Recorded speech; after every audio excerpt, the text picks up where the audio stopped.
Informasi Iklim Dasarian Provinsi Jawa Tengah update 20 Juli 2020. Monitoring Hari Tanpa Hujan Dasarian 2 Juli 2020. Wilayah Jawa Tengah pada umumnya masih ada hujan hingga kriteria sangat pendek, 1 hingga 5 hari tanpa hujan. Wilayah dengan kriteria pendek, 6 hingga 10 hari tanpa hujan, meliputi sebagian wilayah pesisir selatan Jawa Tengah bagian barat, Pantura Tengah, dan sebagian kecil wilayah Pegunungan Tengah.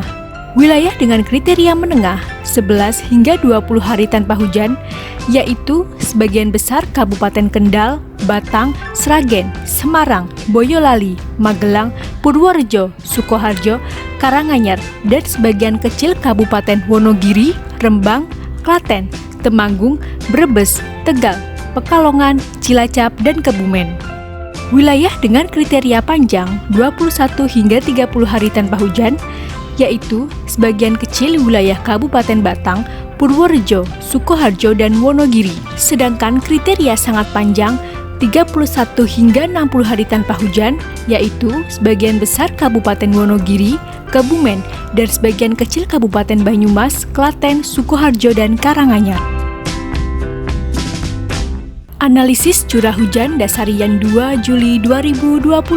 Sebagian besar wilayah Jawa Tengah Selatan berada dalam kriteria rendah, 0 hingga 50 mm.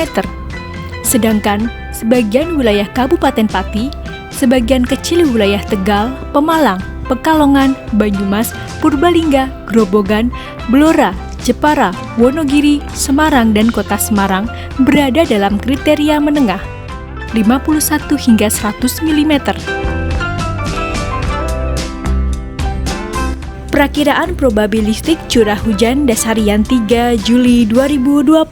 Peluang 90% terjadi hujan kurang dari 50 mm atau kriteria rendah hampir di seluruh Jawa Tengah, kecuali Kabupaten atau Kota Pemalang, Pekalongan, Banjarnegara, bagian utara, dan sebagian kecil Batang.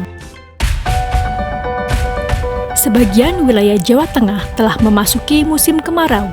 Untuk itu, waspadai kemungkinan dampak musim kemarau, terutama di wilayah yang rentan terhadap bencana kekeringan meteorologis, kebakaran hutan dan lahan, serta ketersediaan air bersih. Cari tahu dan pahami update informasi cuaca dan iklim di media massa ataupun media sosial BMKG Jawa Tengah.